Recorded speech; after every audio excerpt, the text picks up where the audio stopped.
Good morning or good afternoon, depending on where you are in the world. My name is Nancy Shemwell. I'm the COO at Trilogy Network. And today we're going to talk about creating predictable services under an unpredictable network. And to do that, we're going to bring an expert extraordinaire, Muriel Murdred, who is an NEC professor of software and engineering at MIT. So we're going straight to the source.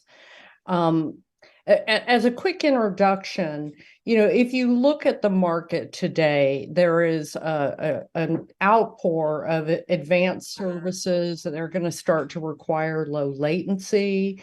But if you look at the network, I'm going to use a technical term. It's really a mishmash of networks. It's very technical because you're talking about fiber, you're talking about copper, you're talking about wireless of multiple generations, both public and private, add satellite. And how do you manage through all of those tends to be, let's just over provision, which I know, as a business person, that is extraordinarily cumbersome from a management perspective and a cost. But Muriel, I think in the conversations prior to this, you've really established that there are other challenges doing that over provisioning. Could you spend a few minutes sharing that with us, what that problem Yeah. really looks like? Yes, thank you, Nancy. And thank you for setting up so well the context of our conversation. One of the ways I like to sometimes describe over provisioning is the following. Suppose that you got one of those service meals that became very popular over the pandemic, and really what you expected is, 52 boxes of food a year. That's how much food you eat. And you realize that actually you're getting your food every 2 weeks. So the freshness is not good enough. And the idea is if you were doing something like gaming or any sort of real-time applications such as self-driving cars, is freshness that matters. So you decide, okay, I was getting 52 boxes of food, but I was getting them only every 2 weeks. Now, you can either change your service to have a service that actually, rather than giving you, 2 boxes of food every 2 weeks with, a week where you're basically eating food that's gone a bit stale, you instead over provision. So now what you get is you get yourself two services and they each deliver 2 boxes of food every 2 weeks, but you sort of shift them so that you're getting them you're getting a delivery every week, but you're still then wasting half the food. It's very much what we're doing right now with it's very much what we're doing right now with a lot of the systems, particularly wireless systems. They're kind of flaky, right? So sometimes they come once a week, sometimes they come once every 2 weeks, sometimes they come once a month. It's just, the underlying services are just not reliable enough. They're unreliable. So what do you do? Do you just get multiple services and have them all delivered to you? Or do you actually try to make the service that you have better? And we can talk later about how to make it better. Yeah, I know that becomes more of a problem as you go rural. And as we were chatting earlier in the week, if you're trying to deliver something with machine learning, that becomes much more of a problem. One of the things, just in the interest of time, so it sounded to me like, over provisioning, yes, that's what we're doing today, but maybe that's not the right question to ask. And so what is the right question to ask So, and be looking at how to look at this?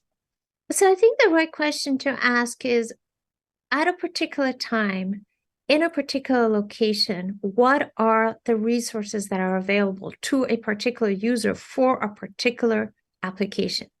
Is this a user who's more throughput interested? Is this a user who maybe doesn't have a very high throughput, but it has to be that the delay is very, very short? So for instance, if I'm ordering food, I don't necessarily need a lot of food, but I want it to be fresh, versus somebody who is happy to get, one delivery a year of canned beans, and they don't have to be fresh. So, is this somebody who's just making a big, massive download for something they're going to use later? Or is this somebody who's using something interactive? You mentioned machine learning. Of course, there's sort of two aspects to machine learning. The aspect we're looking at right now is networking for machine learning. Later, maybe we'll get around to machine learning for networking and how it dovetails into the discussion we've been having. So if you're looking really to then say, what is the best way that I can make use of those resources? The way that I often make an analogy is, if you look at another network that we use all the time, which is very reliable, which is part of our infrastructure, you look at the electricity, right? And so in the electricity domain, the network figures out basically what resources are available. I'm in Massachusetts, I get some from neighbors that have some solar panels. I get some from my local town provider. I get some from Hydro-Quebec. I don't need to be involved in all that. And the electricity is, in effect, something which is, completely fluid. And what we can do with coding, which is a way of mixing together data to basically render it fluid and much more manageable, is that then we can manage resources the way that we're used to managing resources, like, say, in the in the grid that provides us power, right? So right now, where we're at in networking is that, you have your toaster is, dedicated to Hydro-Quebec, and, your microwave oven has a dedicated link to your neighbor's solar panels, right? You would never do something like that. But Right. it's very much what we have currently.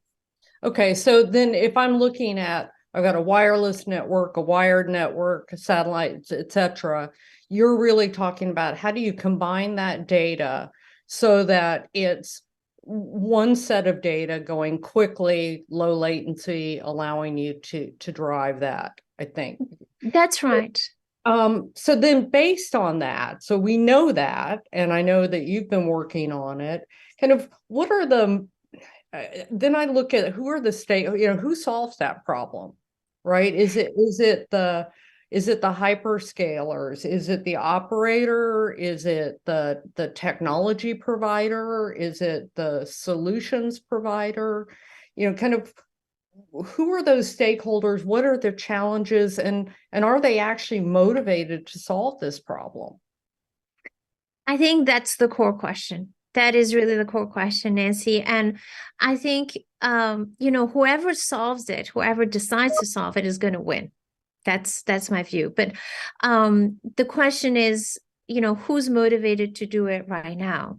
The hyperscalers are really coming from the application level. And of course, their motivation is to make their applications run well. Going back to what we said before, if you have a very delay sensitive application and the delays are not being met, the customers are not going to use that application. The people who are selling the application are going to suffer from that, right? So you see the hyperscaler sort of coming from the application and going down in order to make their applications run well. You then have the network operators. Now, what happens to a large extent is the network operators have been having to service the applications, but not necessarily getting the full benefit of it, but bearing the brunt of a lot of the provisioning that they have to do. And they have, to a large extent, relied on the equipment providers.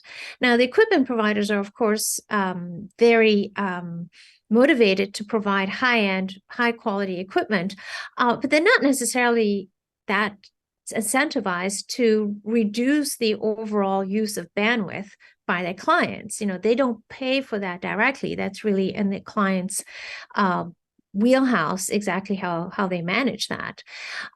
So there's been a little bit of paralysis there. To some extent, the operators are the most incentivized, but they're not necessarily the most enabled.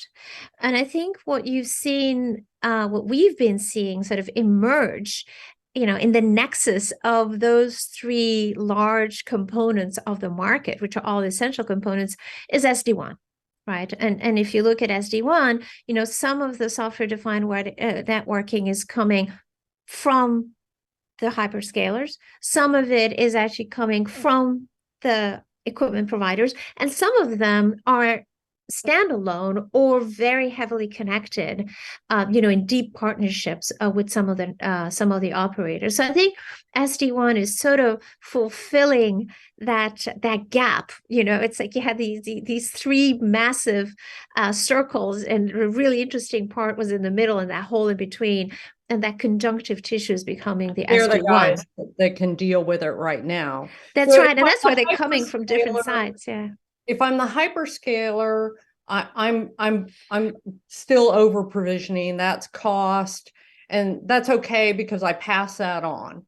And if I'm the carrier, I'm having to over provision, but I'm passing that on. And if I'm the application provider, it's whether or not I can make an ROI. So we could improve the quality of the service and bring the cost down if we could combine that effort. Yeah. What you said to me was the other day was really interesting, was, are we at that Uber moment? Can you explain that a little bit? Yeah. So, and actually, this just to be clear, this is something that a colleague who works at an operator, very very smart person, asked me.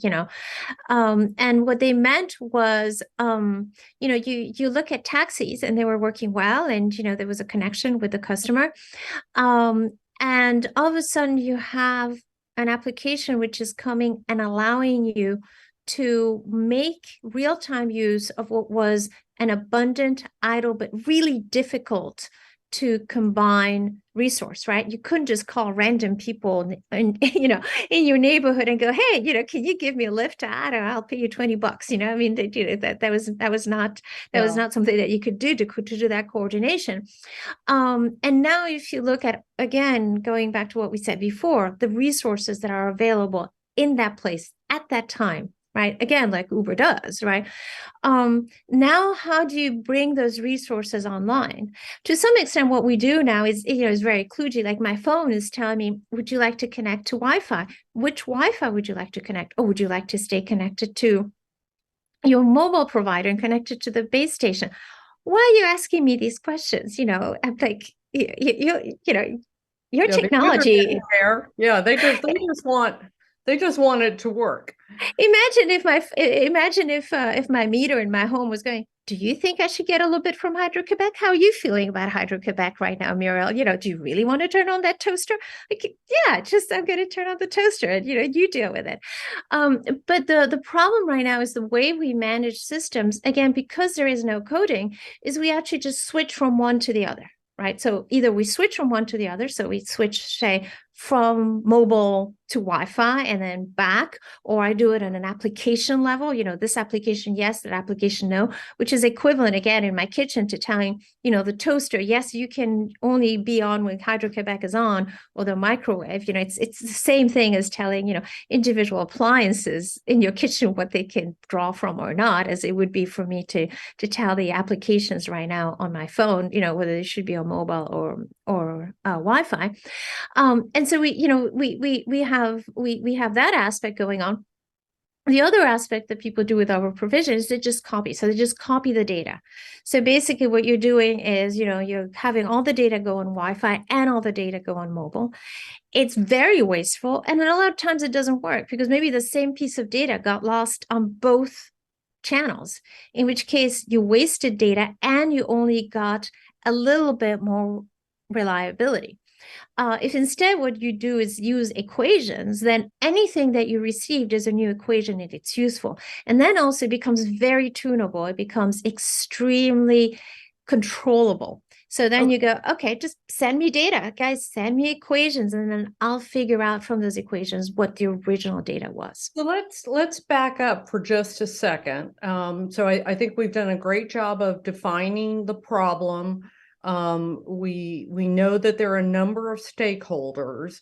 You're starting into how do we solve that problem, both today and tomorrow. So over the long term, it sounded like SD-WAN might be the short-term issue or opportunity. Over the long term, the hyperscalers, et cetera, will be working this into their planning, into their network, et cetera.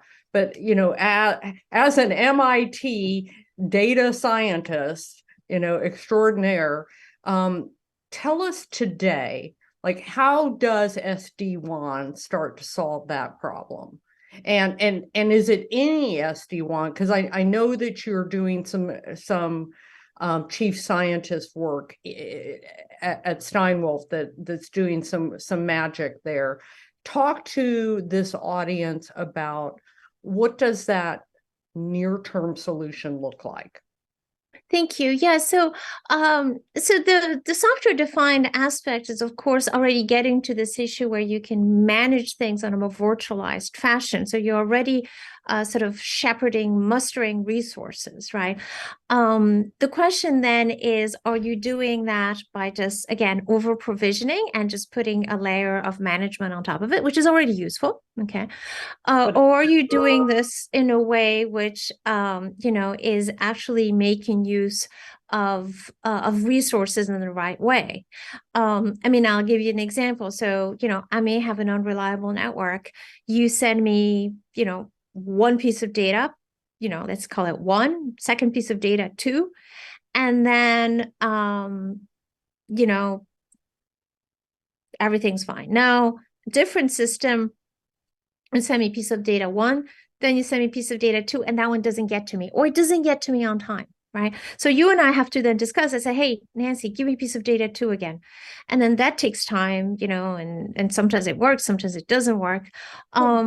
So what's the new technology? Because we got about 2 minutes. What does the new type of capability do? So the new type of technology might say, well, look, if I don't care about time, maybe it's okay for Muriel to get back to me and tell me what she got and she didn't get. But maybe you, Nancy, what you're going to do is you're going to give me a combination. So piece one plus piece two, and you're going to send that along. And then if I didn't get piece one, but I get piece two, and then I get piece one plus piece two, I can sort of invert it and get piece one and piece two without having to get back to you, right? Or if piece two got lost, that's okay. I got piece one and I got piece one plus piece two, I'm able to get piece one. But you can tune it. You can put more redundancy. You can do it in a way where some of the time you give it to me ahead of time, some of the time you give it to me afterwards. You and I get to figure out exactly how we're doing it. And piece one could be going over, say, your satellite network. Piece two could be going over your Wi-Fi network. And piece one plus piece two could be going over the mobile network or any combination. This is coding or algorithms that are available today. Correct. And that's right. That's right. And some SD-WANs are using them, So for instance, if you look at Barracuda, and there's recently the announcement from Cradlepoint. So, it's coming in there. But I think, in the near term, making that liquid, making the data really work like electricity, so you can work it like the electricity grid. I think that's the main aspect. And then coming full circle, now you can use machine learning to manage the network, because machine learning is an optimization. But if you can't, if you optimize, but then you don't have any flexibility in how you operate, what's the point of optimizing if you have no flexibility, right? There's no optimization to be done if you only have one choice. That's terrific. So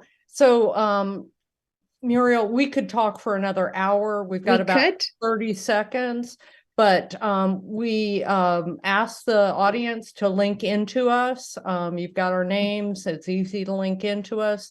I know that Steinwolf is really building this type of capability and embedding it into some of these solutions that you mentioned earlier, but it's a multi-stage problem. Yes. It's going to be with us for some period of time. And we've got big brains like yourself that are solving the problem. So, or at least, enthusiastic brains. Well, I don't know. But thank you for the you. audience, and thank you for RCR for allowing us the opportunity to spend some time talking about this. Absolutely. It's always a treat to talk to you, Nancy. You too. Thanks. Bye-bye.